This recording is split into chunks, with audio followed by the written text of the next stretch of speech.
Hakkari'nin kanayan yaralarından birisi de sınır kapılarıdır.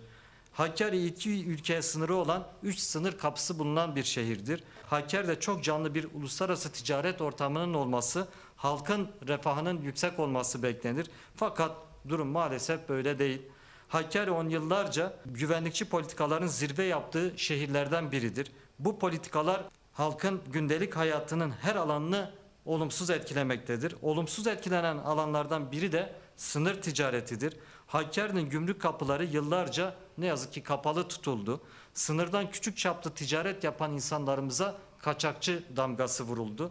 Son yıllarda gümrük kapıları büyük bir propagandayla açıldı. Kapıların açılmasıyla sınır ticaretinin canlanması beklenirken yapılan uygulamalar nedeniyle bu canlanma henüz yaşanmadı. Sınır ticaretinin canlanmamasının en önemli nedenlerinden biri de sınır kapılarında uygulanan kotalardır. Ticaret yapmak isteyen vatandaşlara adeta turist muamelesi yapılıyor, öyle kotalar uygulanıyor. Biz bunu defalarca Sayın Bakan'a, Sayın Ömer Bolat'a ilettik. Fakat her defasında çözüm yaklaşımından uzak matbu cevaplar aldık. Sayın Bakan'a bir kez daha buradan sesleniyorum. Kotaları kaldırın. Hakkari halkının sınır ticaretinin önünü açın. Zaten ekonomik faaliyet alanı sınırlı olan ve işsizliğin yüksek olduğu Hakkari'yi bir gelir kapısından da mahrum bırakmayın.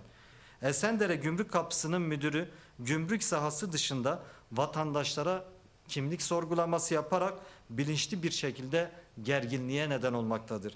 Bir kişinin keyfi kararları yüzünden vatandaş da kamu görevlileri sık sık karşı karşıya getiriliyor. Esendere'de şu ana kadar yaşanan gerginliklerin altında yatan neden keyfi uygulamalardır.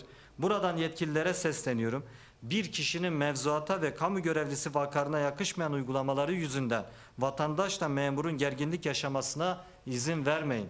Derhal gerekli müdahalelerde bulunun. Halka eziyet eden kişileri görevden el çektirin. Başta Esendere olmak üzere bütün gümrük kapılarında yetersiz altyapı var. Geçiş yapmak isteyen vatandaşlar yazın saatlerce güneşin altında, kış aylarında ise dondurucu havada beklemek zorunda kalıyorlar. Kapılarda yeterli personel de bulunmuyor. Sıra bekleyen insanların başta su olmak üzere temel ihtiyaçlarını karşılayabilecekleri bir tesis de maalesef yok. Sınır kapılarındaki ihtiyaçların tespit edilip bir an önce giderilmesini talep ediyoruz. Bunları bakanlığa bir kez daha buradan iletmiş oluyoruz.